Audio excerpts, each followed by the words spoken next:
Hey, it's Rebecca O'Donnell. I'm a writer artist in New York, and my friend said that I should start making videos. So here's a video. Um, I'm a um, insecurity addict. My whole family, for generations going back, there's drugs, alcohol, sex, violence, all of that. I never turned to that because I saw what a mess they were, and I'm like, I don't want any part of that. So I was kind of smug, and I thought, well, I'm better. I got away. Until I realized that the abuse I had suffered as a kid made me dumb as hell as an adult. I made so many bad decisions. I married my rapist, which tells you pretty much everything. And it wasn't until years later that I started to realize that, hey, I'm an addict. I'm addicted to my own insecurity. I'm addicted to my own self-hatred. And so I started going about it like a 12-step program. And what's funny is, just like an addict, I miss it. I mean, when you get so used to being so cruel to yourself, and you strive to outdo what was done to you as a kid, then you make stupid decisions. You pick what you're used to. You get in relationships where you're abused, where you're hurt, where you're put down, and you're like, I deserve it because I picked them. And then you're grateful that, these abusive scumballs picked you. So I started going about it like a 12-step program for, drug abuse, alcohol abuse. And I started doing little self-love exercises that slowly got me out of,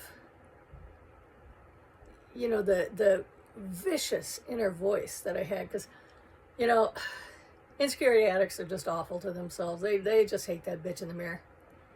So I started trying to become, the soulmate that I'd always dreamt of. Somebody who would come and save me.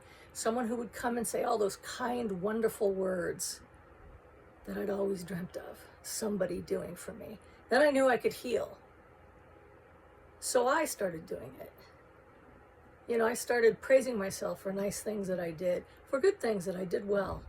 And I stopped. The hardest thing was stopping the inner dialogue insults, because, oh, how we love that. I strove to outdo the insults that my parents and siblings and ex-husbands had done to me. Friends, people that I thought were friends. And for 6 months, nothing. No difference. It wasn't working. It was just garbage. But I kept at it. And I think that's the secret, that kind of persistent repetition. Because, when I first started it, I would look in the mirror and I would say, I love you, Rebecca. I always used my name, so I couldn't fool myself that I was talking about somebody else.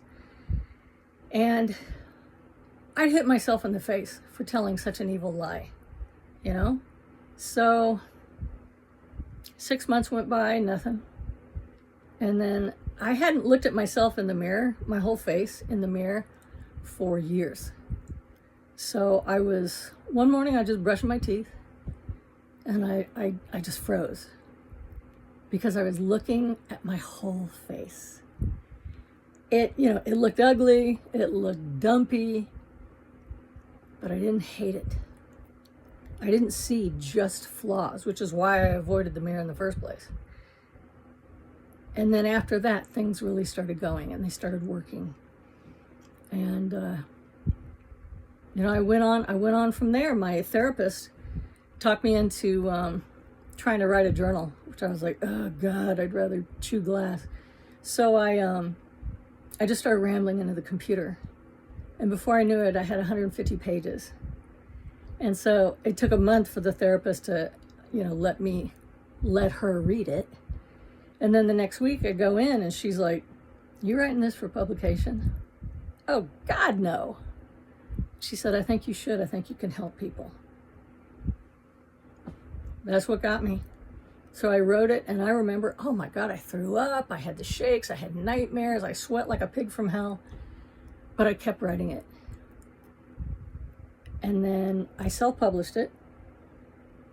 And I had 9 readers that I didn't know, not friends, nobody I ever met, who said that the book helped them to not commit suicide. And so I knew that I had to start helping people who were just as big a basket case as I was. And that's what I've been doing ever since. So, you know, my fellow insecurity addicts, my brothers and sisters of circumstances out there, always remember this truth. You are not a piece of shit. You never were. It was always a lie.